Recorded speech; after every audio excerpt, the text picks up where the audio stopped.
Hey, welcome back to part two of New Comics, bitches, and to the somewhat astute observer who commented on one of my more recent episodes. Um, it wasn't that sound that you heard in the background was not my mic. It's my air conditioning because the unit is like literally right there. It's like right over there, and it's pretty loud, which is why I have it turned off. But I'm like starting to sweat my ass off because it is 5 to 1, so it is 12:55 a.m. here in Arizona, and it is still 90 degrees. So it's very warm here. So anyway, moving on. We're going to continue with the new comics, bitches. So we have Secret Avengers, number 14. Sorry. Again, more Fear itself. More stuff by Nick Spencer, who I think is only going to be here for 2 more issues after this. Because after that, Warren Ellis is going to be taking over. I know a lot of you people may love Warren Ellis. I really don't like him for a lot of different reasons, but I'm not going to get into them.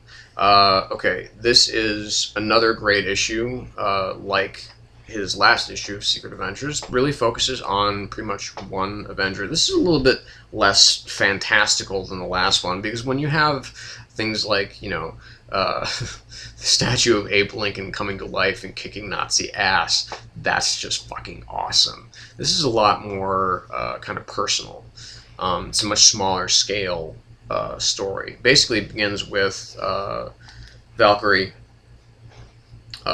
who is kind of leading this charge on Philadelphia, which has been taken by Sin's forces. This kind of these agents, again, are they S.H.I.E.L.D.? I don't know. Yeah, so I'll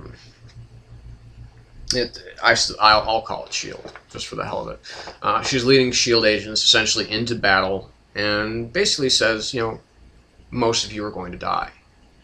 It's basically how she, it's basically just what she says. And then it goes back to her life in Asgard and one of the 9 realms, and her life there paralleling with the story of these 2 agents who are in love, and basically the story of kind of how Valkyrie came to be who she is. And it's a really wonderful issue. Again, very personal. It's very small scale. It's very character based, which is what Nick Spencer is relentlessly good at, is doing a character based comic without a whole bunch of flash and substance. So I mean, this is just another terrific issue of Nick's, which is what it's going to make it even harder when he goes. On to what would normally be my pick of the week, and we're going to call it my favorite book of the week. I think the best book of the week, although definitely not the biggest. So we'll move on to those. But this is still my favorite, and this is again Rocketeer Adventures number 2. I think this is only going to be 4 issues in length, which sucks ass, because this has just been tremendous. I mean, with people like Mark Waid, there's a great story here. Story and art by Darwin Cook, who is there's a great Jeff Darrow pinup, if you will, but some stuff by Gene Ha in here. I mean, it's so lovingly told. It's such a great comic, and I mean the art could not be better. I mean, you could not choose a better cover artist to pay homage to, you know, the tragically fallen Dave Stevens, because that's, you know, he created this, you know, surprisingly enduring character, and it's great. It's great stuff. It's a great book. I'll be really sad when it's over, because it's just terrific, and he does such a great job with it. So here's hoping that I don't know, people will get the idea. Fans out there will you know, will start to appreciate this a little bit more, and maybe we'll get more of this. I don't know. I intend on, you know, I'm sure there's a place where I can email IDW and tell them, you know, more, please.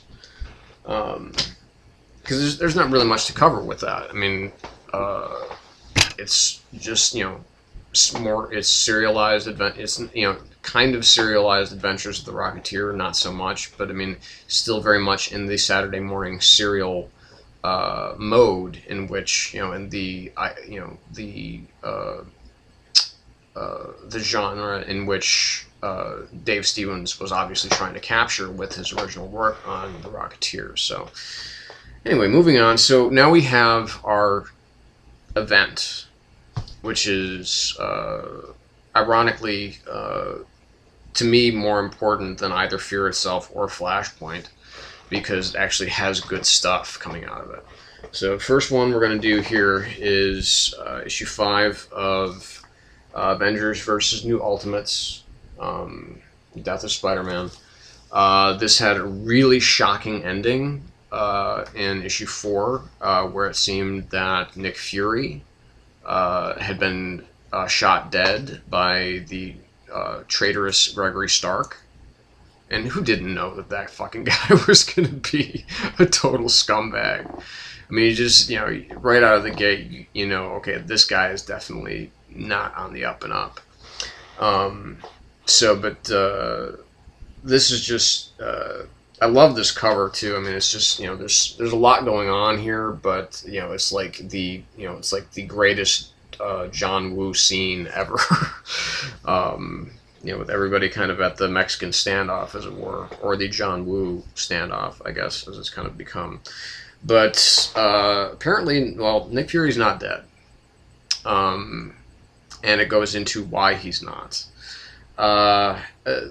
It ends in kind of a weird place. I was a little uncertain as to how exactly it ended where it did, because, you know, there is a battle within the book that seems to kind of skip to the end. Little uncertain as to, again, why that happened, why they put it that way, but it still works. You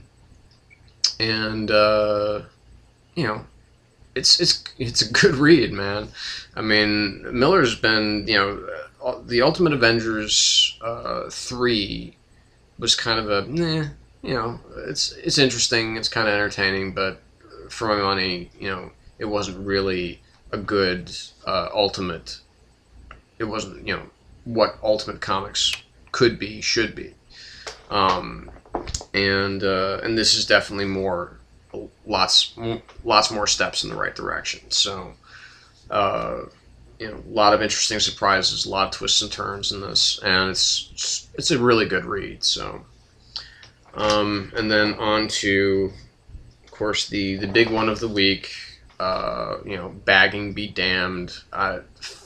You know, I hate falling for kind of a cheap sales gimmick, but I did. But fuck it if I'm gonna keep it, you know, bagged, and that is Ultimate Spider-Man number 160, this is the issue. Okay, this is the issue that everything's been building towards, which is the death of Peter Parker.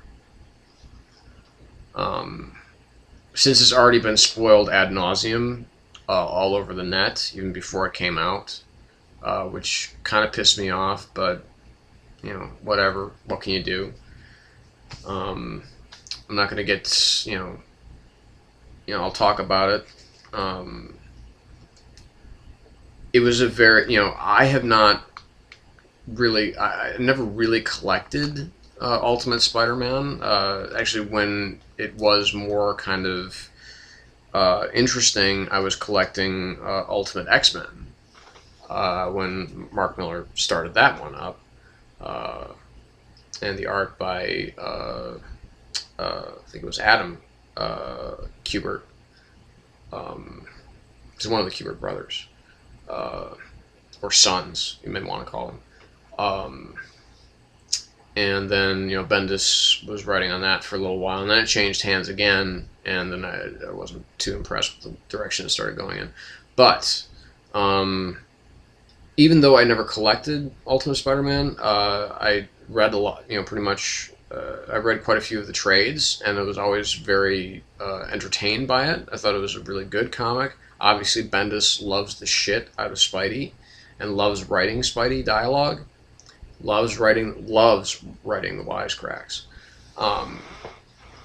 And this was a very emotional and powerful ending to this story. I thought it would kind of be cheapened by that we knew that this was coming. But it wasn't. It didn't feel cheap. It didn't feel like, okay, well, I'm killing this character because it's time for him, because he needs to die in order to, garner more sales.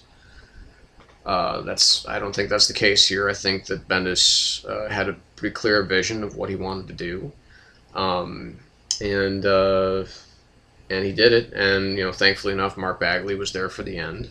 Because this basically, the death is almost a direct result of what happened. I kind of understand in this issue, because this is the only issue that I've gotten of Ultimate Spider-Man in a really, really long time, in which I finally understand why both the